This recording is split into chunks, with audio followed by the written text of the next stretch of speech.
بسم اللہ الرحمن الرحیم۔ السلام علیکم ورحمۃ اللہ۔ نیکی کی چنگاری کبھی بجھنے نہ دینا۔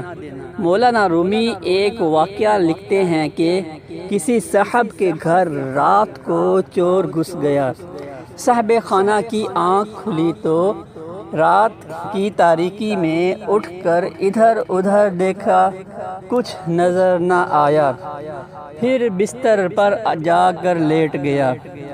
چور نے دیکھا کہ صاحب خانہ سو گیا ہے تو وہ تھوڑا سا آگے بڑھا مگر کسی چیز سے ٹکرا گیا۔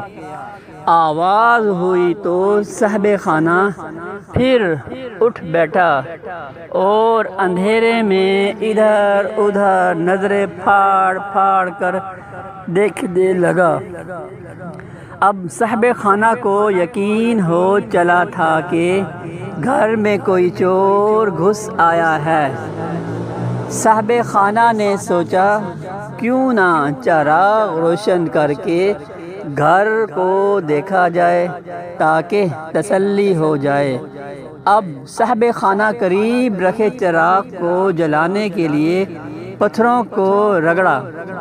پہلے زمانے میں دو پتھروں کو تھوڑی سی روئی پر رگڑتے، پتھر رگڑنے سے چنگاری روئی پر گرتی، اس طرح بار بار پتھروں کو رگڑا جاتا۔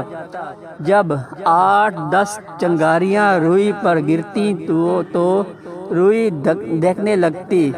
اب پھر اس نے روئی کو پھونکے مارتے تو روئی آگ پکڑ لیتی۔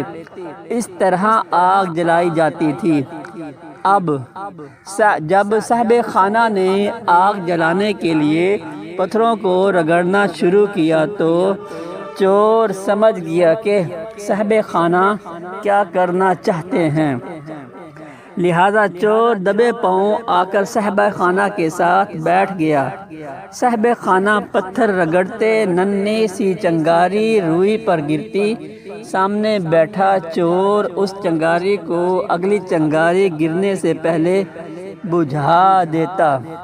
کافی دیر صاحب خانہ آگ جلانے کی کوشش کرتے رہے مگر سامنے بیٹھا چور چنگاری بجھاتا رہا۔ آخر تنگ آ کر صاحب خانہ اپنا وہم سمجھ کر سو گیا۔ صبح اٹھا تو پتہ چلا سارا گھر لٹ چکا ہے۔ میرے عزیز، بالکل اس چور کی طرح شاطر شیطان ہمارے مقابلے میں بیٹھا ہوا ہے۔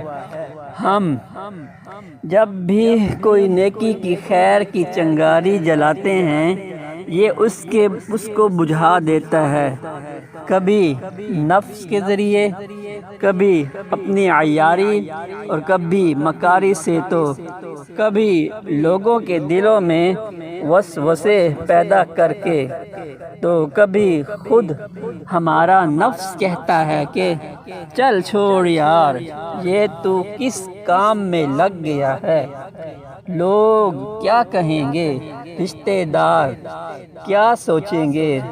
تو کبھی شیطان کسی کام کو الٹ پلٹ کر کے کہے گا دیکھ تو نے وہ نیکی کی تھی، بدلے میں یہ کیا ہو گیا، فلاں کے ساتھ خیر خواہی کی تھی، یہ صلہ ملا۔